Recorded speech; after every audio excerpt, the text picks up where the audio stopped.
friends, and RC family. My name is Alec from High Noon Hobbies, and if you are new to this channel, I very much appreciate you checking it out. I hope you will stick around, watch at least this video here, see if this content seems worth your while, and then consider subscribing so I can say to you, if you aren't new here, welcome back to yet another Friday upload, this time back out at the beautiful Desert Mountain located in central Utah, a perfect place to host the second annual North vs. South Utah RC Crawling Championships for 2023, and we today are taking a look at the second MOA run for the top 5 in the MOA class, the MOA/unlimited class. So I do have to make an adjustment. This is the unlimited class. Technically, this isn't just MOA. It could be shafty as well. You could run whatever you want, technically speaking, but this class is dominated by MOA rigs because of just how capable MOA rigs are. And we watched last week, and I went through a little bit more of an in-depth explanation of what an MOA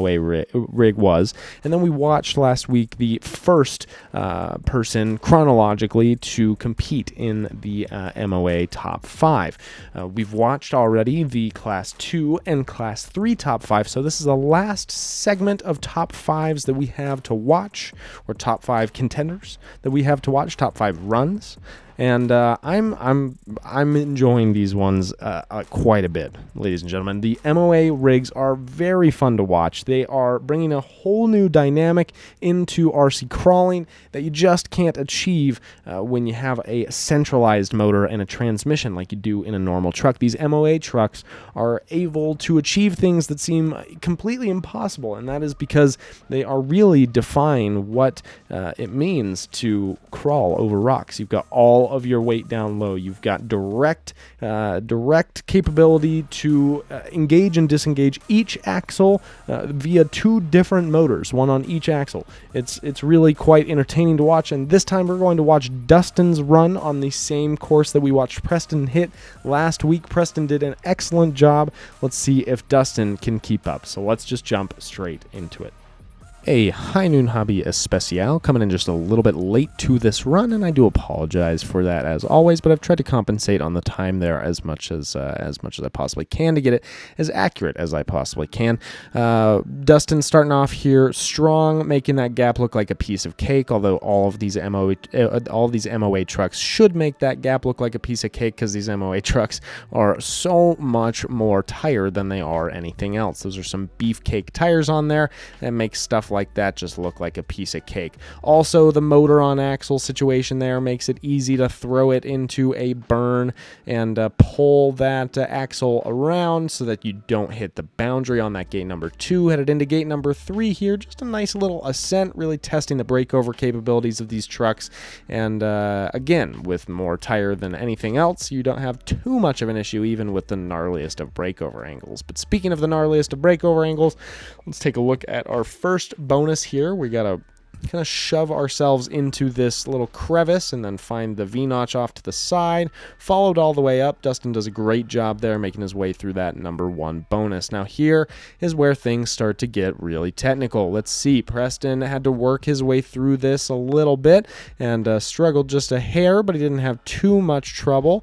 Now here we are, Dustin getting himself just a little bit too far down the line, knowing that he's pushing his limits there, so he's going to take a reset. Takes that reverse. I think that's a good call there to take that reverse and really get himself nice and reset so he can have a better line through that gate. I like that second approach that he took there too. He really just kind of pushed himself up the wall almost vertically and then used that to pull his axle into the little crevice there, and that worked out. That rear axle just kind of pulled the rest of the truck through. So that definitely worked out well for him there. I like that method, and these are the this is a great demonstration of what you can get away with these MOA rigs that you really would have a hard time doing in a class 2 or even a class 3 rig, right? A lot of these moves that we are pulling to get through these obstacles and make them look like a piece of cake are moves that you couldn't necessarily make on any other truck. I mean, just for example, look at how tight these turns are coming out of that last gate. That was just absolutely incredible, and that's only achievable when you're able to modulate the speed of the front and rear axles individually.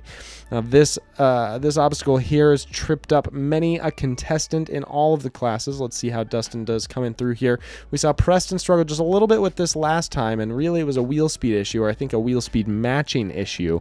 And it seems like Dustin's got a nice composition coming through here. The tires are playing nice with each other, and that front end is pulling the rear end through just as it should. So making it look like a piece of cake there. And really, look at that time. Dustin's doing a killer job here. Dustin, another one of these guys that hasn't been in the MOA scene for too long, but has really seemed to pick up a lot of tips and tricks very quickly. So definitely got to hand it to him. He's a very capable driver, and he pulls out a lot of stops on runs like this where you're like, man, is this guy actually this new to MOA driving? But negative 19, just taking that one reverse, and a 330 so far, and we're already towards the end of the course. I believe this is 8, if I remember correctly. We've got 8, 9, and 10. This is the nasty side hill.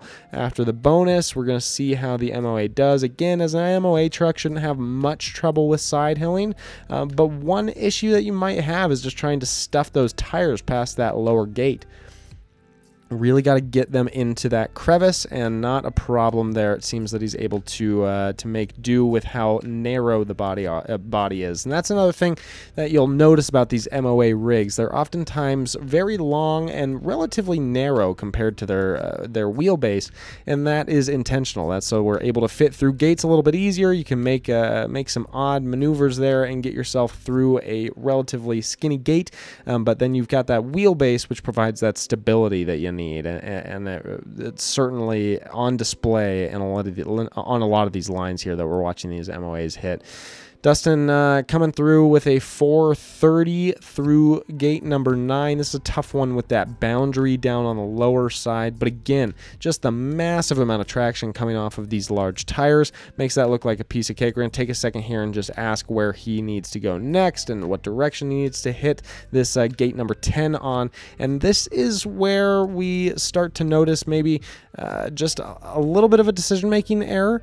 Dustin has not watched other competitors go through this gate number 10 yet, and so he's going to try to take this approach here off to the side, and you notice he immediately realizes that he's going to need to head back down to the bottom if he wants to approach it from this side.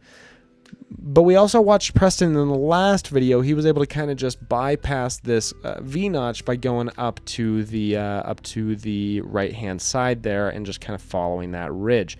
Dustin, though, making this V-notch kind of look like a piece of cake, honestly, until this point here. Now we're a little bit trapped in.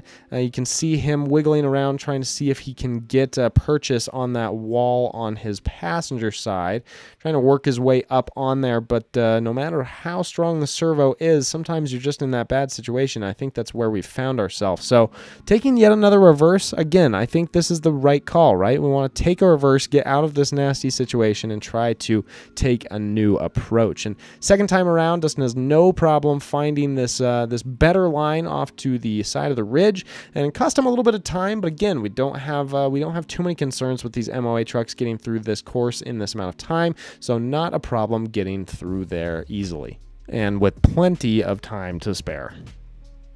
A negative 18 with a 606. I forgot to say a 606.58, so almost a 607. Still, very, very respectable. I forgot to mention in the last video that we're actually running these as a 7-minute time frame instead of a 6-minute time frame, and that is just because of the complexity of these MOA courses. These are difficult obstacles to hit, and with MOA trucks in particular, you don't have a whole lot of high-end gearing. We're running these courses pretty long, so we thought that 7 seemed like a fair number, and I just wanted to make note of that Dustin did not go over on time, but he did get closer to that 7-minute time frame than Preston. Preston was already well under that time, so I didn't think to clarify that we were running a different time frame here. But still, an absolutely excellent run, hitting both bonuses, not hitting any other gates, and really working his way through a difficult situation there at the end, and being able to maintain composure, pull himself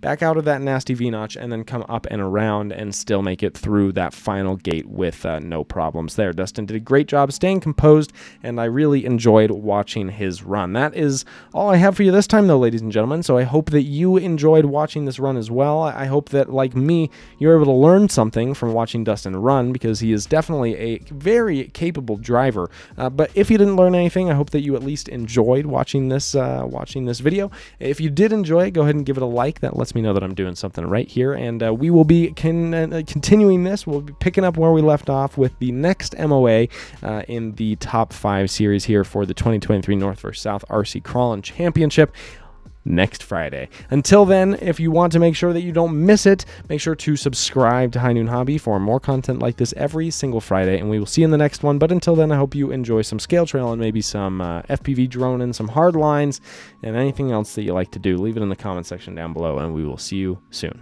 Cheers.